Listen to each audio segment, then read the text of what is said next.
पूरे दुनिया के लिए एक राहत की खबर है कि अमेरिका, ईरान और इजराइल के बीच चल रहा युद्ध 15 दिनों के लिए शांत हुआ है।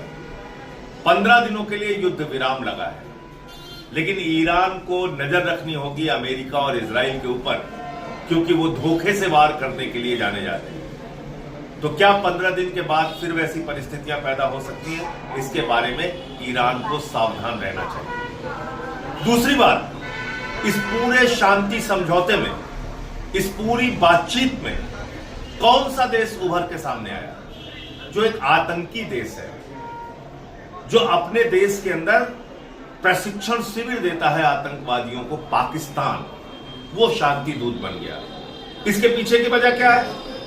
हमारे प्रधानमंत्री नरेंद्र मोदी की अनपढ़ ही खीखी वाली विदेश नीति, एक ही खीखी जबरन गले पड़ो वाली जो विदेश नीति है, उसके कारण से आज भारत अलग थलग पड़ गया। अमेरिका ने आपका अच्छा उल्लू बनाया। मोदी पहले आपको इजराइल भेज दिया, वहां आप 2 दिन पहले गए और मेडल पहन के आ गए, और उसके बाद ईरान के ऊपर हमला कर दिया।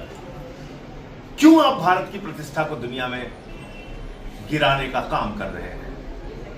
यह सवाल देश आपसे पूछ रहा है। क्यों आप ऐसे काम कर रहे हैं जिससे देश की प्रतिष्ठा गिरे? हम राष्ट्रपिता महात्मा गांधी के देश हैं, हम महात्मा गौतम बुद्ध के देश हैं, पूरी दुनिया को शांति का संदेश देते हैं, लेकिन अमेरिका ने आपको अपने परंपरागत मित्र ईरान से अलग कर दिया, आपको अपने परंपरागत मित्र रूस से अलग थलग कर दिया और कहा कि आप रूस से तेल नहीं खरीदोगे। आपने उसके सामने घुटने टेक दिए।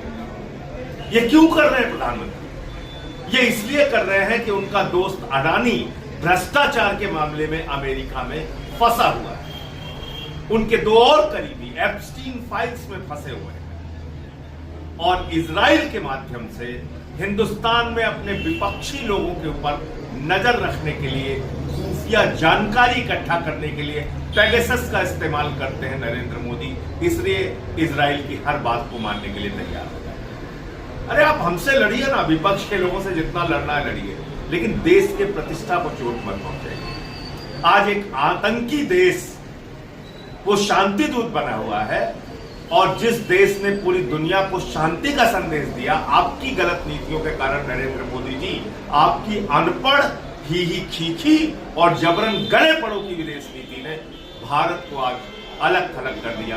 यह हम सब के लिए बहुत दुख और अफसोस की बात है।